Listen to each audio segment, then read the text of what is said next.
میرے قلب کو بھی نصیب ہوں تیری ذات سے وہی نسبتیں، میرے قلب کو بھی نصیب ہوں تیری ذات سے وہی نسبتیں، وہ جو عظمتیں تھی اویس کی، وہ جو رابطے تھے بلال کے، وہ جو عظمتیں تھیں اویس کی، وہ جو رابطے تھے بلال کے۔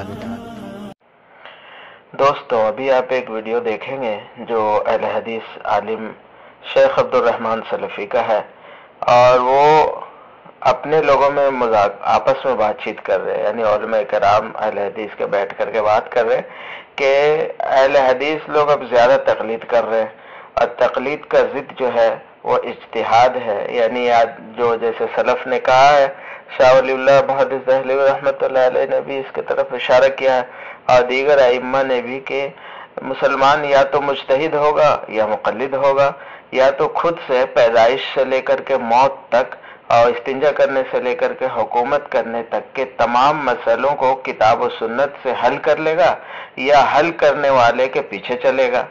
تو جو حل کرے گا وہ مجتہد کہلاوے گا، اور جو حل کرنے والے کے پیچھے چلے گا وہ مقلد کہلائے گا۔ تو یہ دو حال سے کوئی خالی نہیں ہو سکتا، اور یہی کام چل رہا ہے۔ ہم لوگ جو حنفی، شافعی، مالکی یا حنبلی اہل سنت والجماعت کے چار بڑے مکتب فکر ہیں، مذاہب ہیں جو ساری دنیا میں پھیلے ہوئے ہیں، اس کے مقابلے میں ایک نئی آواز چلی کہ بھئی ہم کو کیا ضرورت ہے ان کے پیچھے چلنے کی، ہم اپنا کام اپنے سے کریں گے، ان کے پاس علم تو ہے نہیں۔ تو ہو یہ رہا کہ ایسے بڑے مکاتب فکر کو چھوڑ کر کے، جن کے مسائل مستنبط ہیں، مدلل ہیں، ان کو چھوڑ کر کے یہ چونی کے اپنے گلی محلے کے علماء کی تقلید، اندھی پیروی کر رہے، وہ جو سمجھا دے رہے وہی اسی کے پیچھے چل رہے۔ انہی باتوں کی وضاحت آپ ویڈیو میں دیکھیں گے، اور یہ عبرت کا مقام ہے ایسے لوگوں کو جو اہل سنت والجماعت کو چھوڑ کر کے فرقہ ضالہ غیر مقلدین میں شامل ہو گئے، آتا جاتا کچھ نہیں ہے، اور دعوے بڑے بڑے کرتے ہیں۔ ان کے علماء کرام خود جو ہے اس بات کے معترف ہو چکے ہیں کہ اس کے بغیر گزارا نہیں ہے، یا تو آپ مجتہد ہوں گے یا مقلد ہوں گے۔ یہی ساری باتیں آپ کے سامنے ابھی اس ویڈیو میں آئیں گی، ان کی زبان سے سنیے، اپنی اصلاح کیجیے، اپنے دوستوں تک ان ویڈیو کو پہنچائیے، ہمارے چینل کو سبسکرائب کیجیے۔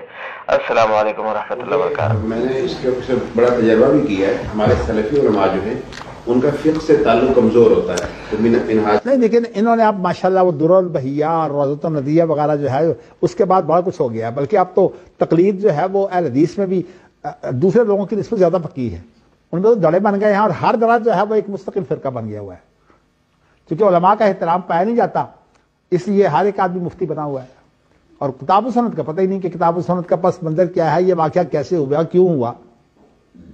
اس لیے میں یہ چاہتا ہوں کہ تقلید کا علاج جو ہے وہ اجتہاد میں ہے، تقلید کا علاج جو ہے وہ دھڑے بندی میں نہیں ہے، شخصیت پرستی میں نہیں ہے۔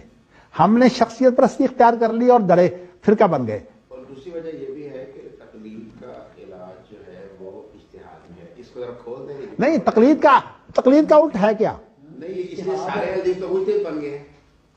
نہیں، آپ کو بتاؤں، دیکھیے مجتہد کی وہ اصطلاح جو آپ کہہ رہے ہیں نا، کہ سوال اصل یہ پیدا ہوگا کہ کیا کسی کی بات سن کر اس پر عمل کرنا جائز ہے کہ نہیں، اس کو تقلید کہتے ہیں کہ نہیں، اس میں صرف اصطلاح کا فرق ہے۔ ورنہ وہ تو یہی رہا ہے۔ دیکھو میں بتاؤں، تمام سید نذیر حسین دہلوی، نواب صدیق حسن، شوکانی وغیرہ جو خود تقلید کے مخالف ہیں، وہ تمام جو ہے وہ اس کو تقلید کہتے ہیں، لیکن فلانی نے یہ سوال پیدا کر دیا کہ یہ تقلید نہیں ہے، یہ اتباع ہے۔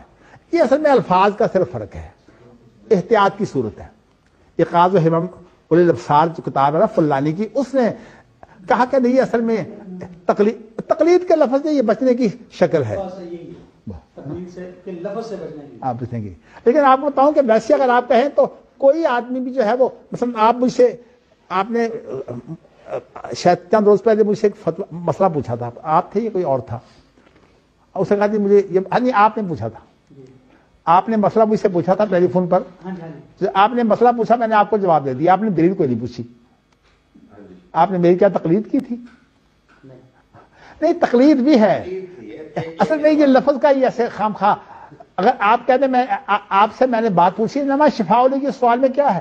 نہیں، دوسرا مسئلہ سر یہ ہے کہ آپ کے زیادہ جو سائے ہوتے ہیں ان کو تو دلیل سمجھائیں بھی تو سمجھ نہیں آ سکتی ہے جا ان کی استطاعت ہی نہیں ہے دلیل سمجھ. دیکھیے ان کو تو انداز ہے پتہ نہیں کہ دلیل ہوتی کیسے ہے. دلیل بتائیں گے تو وہ اور الجھ جاتے ہیں. جا اچھا ابن اعظم نے جو تقلید کا شدید دشمن ہے اس نے کہا ہے کہ جو ایک آدمی بالکل ان پڑھ ہے اس کے لیے یہ بھی جو ہے وہ تحقیق ہے کہ وہ عالم کی بات کو صرف سمجھ لے کہ عالم کیا کیا رہا ہے. حالانکہ یہ تقلید ہے ہی نہیں. یعنی ہاں جی آپ کو یہ بتاؤں کہ عام آدمی تو بات کو نہیں سمجھتا.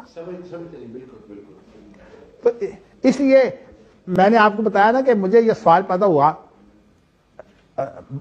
اپنا صبر السلام پڑھاتے ہوئے کہ اس کے اندر اس نے کہا تھا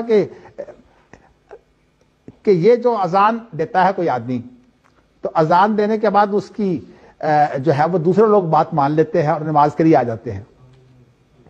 تو اس میں تقلید کی دلیل موجود ہے. تو میں نے اپنے بزرگ جو محدث روپڑی تھے ان سے کہا کہ جی بات یہ ہے کہ تقلید کی یہ دلیل جو کہہ رہا ہے سامانی یہ تقلید اس میں تقلید کی دلیل ہے. کہتے ہیں نہیں. میں نے کہا کیوں نہیں؟ کہتے ہیں تقلید ہوتی ہے اجتہاد کے اندر. روایت کیا خبر میں یہ خبر ہے کہ وہ خبر دے رہا ہے کہ ابھی اب ٹائم ہو گیا. تو اصل میں بات یہ استاد کے پاس بیٹھ کر جو باتیں ہوتی ہیں نا تو اس لیے تقلید کا حل بھی اجتہاد میں ہے. ہمارے اہل حدیثوں کو جو ہے وہ اجتہاد کی محنت کرنی چاہیے. لہٰذا جو عالم کی باتیں مانتے ہیں تو اسے تقلید نہیں کو مجتہد نہیں ہوتا. جی اس لیے فسالوا اہل ذکر ان کنتم لا تعلمون دو جگہ آیا ہے. ایک جگہ پر بالبینات والزبر نہیں ہے سورۃ انبیاء میں. انما شفاء دی سوال میں کیا ہے کیا مطلب ہے کہ